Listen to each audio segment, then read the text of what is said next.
Hey guys, welcome to another episode of the Vinyl Den, your channel for record collecting by record collectors. I'm Nick. Since Record Store Day is quickly approaching, April 22nd is just right around the corner, about a little over a week away.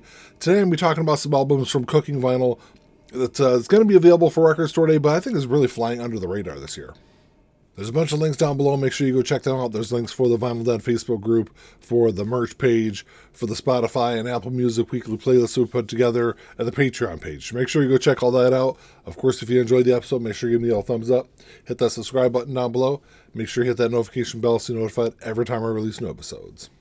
So before I get into the titles, a little bit about Cooking Vinyl. They're an independent record label that's been around since 1986. And ever since the early 90s, I think they're probably one of the pioneering labels that started doing this back in the early 90s. But they're releasing music and allowing the artists to retain the copyrights, which I think is a huge thing in music. You've seen all these lawsuits over the years of bands fighting their labels to get the copyrights back.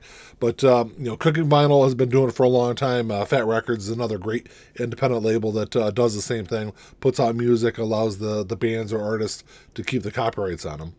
Around that time, they were releasing albums by artists like Billy Bragg, Madness, Black Spiders, Gary Newman. Maybe some really good releases, but not like huge top tier albums that were selling millions of copies. But definitely some great releases. And then in the 2000s, they started working with some bigger name artists like Marilyn Manson, Counting Crows, Dropkick Murphys, Pretty Reckless. Definitely some bigger stuff. They did an album by the Prodigy. I think it was sold almost 2 million copies worldwide. So definitely some bigger releases that they're doing in the 2000s.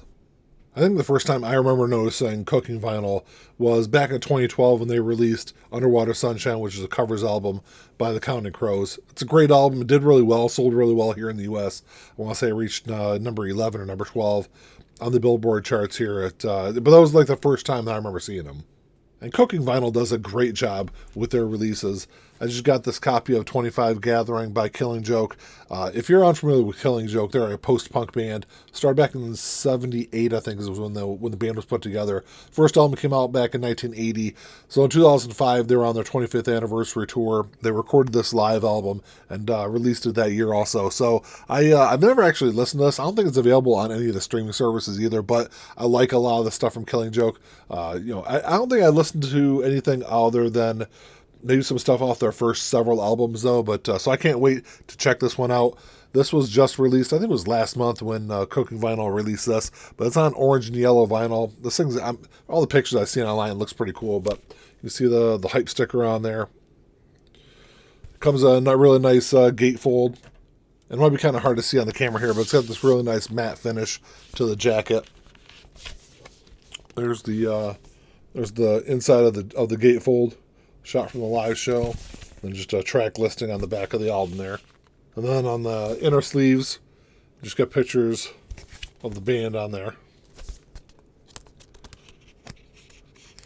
And it's on a really nice, this is a solid yellow, but it has a little bit of, it's kind of hard to see on the camera, but there's some like different yellow, some darker yellows kind of streaked through there. And on the other jacket, you got just a little message from from Jazz, the lead singer of the band. Just some more notes on the back side there. And then this is on an orange vinyl here. Same thing, it's just a solid color. And then if you hold it up to the light, it's got some darker streaks of orange through it. But if you're interested in 25 Gathering, I think this is still available online. Like I said, I can't wait to check this one out. So like I said, they do a great job with their releases. That thing looks absolutely fantastic. They do have, I'm not sure how many they've got coming out for Record Store Day. I want to say there was 8 to 10, maybe 12 titles coming out for Record Store Day. I'm only going to talk about 4 that at least I saw that I thought were really kind of interesting releases. Like I said in the intro, I think they're kind of flying under the radar. I'll see a whole lot of people talking about these, but I think all 4 of these can be fantastic releases. The first one, this is the Prodigy Invaders Must Die remixes. So Invaders Must Die was an interesting release. When it came out back in 2009, it was a Cooking Vinyl release, and it was huge. Like I said earlier in the video here, I want to say it sold like 1.7 or 1.8 million copies worldwide. It was a huge title for Cooking Vinyl, but this is all just remixes of that album, and it also includes a live version of Take Me to the Hospital. So if you're a fan of the Prodigy, I think it's definitely one that's going to be interesting to pick up and check out. I will say that I'm not sure if these titles, or this title in particular, is available here in the US and UK. I know I definitely saw it on the UK list. I did not see it on the US list, though. So it might be one that if you're interested in, you might have to go on Discogs or on eBay the day after Record Store Day and try to track down a copy. I think the first title that I saw off of the list for cooking vinyl is this Pixies Demos album. So the story behind this, Pixies, if you don't know, the Pixies are a hugely influential band in the late 80s. They influenced some great bands like Nirvana, Smashing Pumpkins, Radiohead. A lot of those 90s bands I absolutely love were really influenced by the Pixies. So this is all demos from 1987. This is actually called the Purple Tapes, is what they're known as. And half the albums or half the tracks that they demoed ended up being their debut album, and then the other 9 tracks are on this demos release for Record Store Day. And this is a 10-inch release. It's going to be on purple vinyl. I think this is, like I said, I'm really interested in this release. Same thing with the Prodigy album. I did not see it on the US list. I did see it on the UK list, so it'll be another one of those titles I might have to track down the day after Record Store Day. Speaking of the Pixies, you got Frank Black Live 2006 coming out for Record Store Day. Now, this is a title that I did see on the US list and on the UK list, so it should be available here also. Frank Black, lead singer of the Pixies.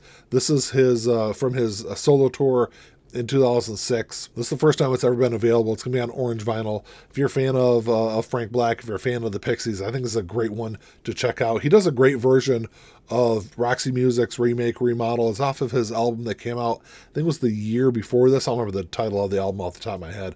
But, go back and check it out. He does some great music, so I'm excited for this one. And then the last one on the list is Symposium, One Day at a Time. This was first released back in 1997. This is actually the first time it's been available on vinyl since it was first released. And this is on spearmint green vinyl, and it has 2 exclusive bonus tracks also. To be completely honest with you, I forgot Symposium even existed until I saw it on this list, but they actually got really big in the very late part of the 90s. They did some big tours with bands like Metallica, Red Hot Chili Peppers, No Doubt. Like I said, they were, I think, bigger than a lot of people remember them being, but this is one that I've only listened to a couple of tracks off of this one, so at least I remember only listening to a couple of tracks off this one, so it's definitely one I gotta go back and check out. Well, that's all I got for you today, guys. Thanks for checking the show out. I think Record Store Day is going to be fantastic this year, but I think there's some really big titles that are kind of overshadowing some of the other ones, and I think they're kind of flying under the radar. A lot of people aren't talking about them, but drop me a comment down below.